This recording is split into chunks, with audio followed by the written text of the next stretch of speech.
Hello అండి, welcome to Telugu ఇన్ఫోడెస్క్. ఒక కొత్త అప్డేట్ వచ్చేసిందండి. అప్డేట్ చూసినట్టయితే తెలంగాణ రాష్ట్రంలో ఇందిరమ్మ ఇళ్ల పథకాన్ని రేవంత్ సర్కార్ అమలు చేస్తోంది.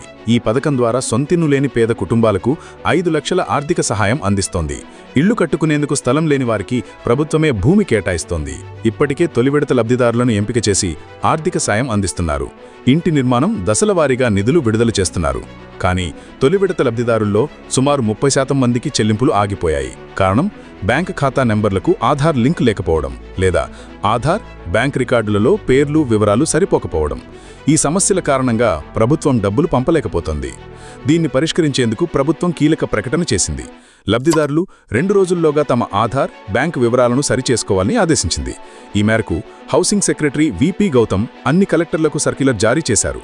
ఇకపై చెల్లింపులు పూర్తిగా డీబీటీ అంటే డైరెక్ట్ బెనిఫిట్ ట్రాన్స్ఫర్ ద్వారా NPCI Aadhaar payment bridge system ద్వారా జరుగుతాయని చెప్పారు.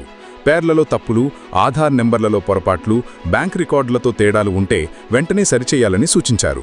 దీనికి ఎంపీడీఓలు, మున్సిపల్ కమిషనర్ల వద్ద సహాయం లభిస్తుంది. 2 రోజుల పాటు ప్రత్యేక అవకాశం ఇచ్చారు. వివరాలు సరిచేస్తే పంచాయతీ సెక్రటరీ, వార్డ్ ఆఫీసర్ లాగిన్లో కొత్త డేటా కనిపించి వెంటనే డబ్బులు జమ చేయవచ్చు.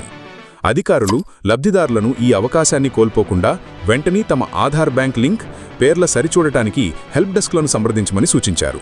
ఇది పూర్తయితే ఆర్థిక సాయం అడ్డంకులు లేకుండా మీ ఖాతాల్లో జమ అవుతుంది. మొత్తానికి ఇది ఎండి అప్డేట్. ఈ అప్డేట్ మీకు నచ్చినట్టయితే వీడియోకి లైక్ చేసి ఛానల్కి సబ్స్క్రైబ్ చేయండి. ధన్యవాదాలు.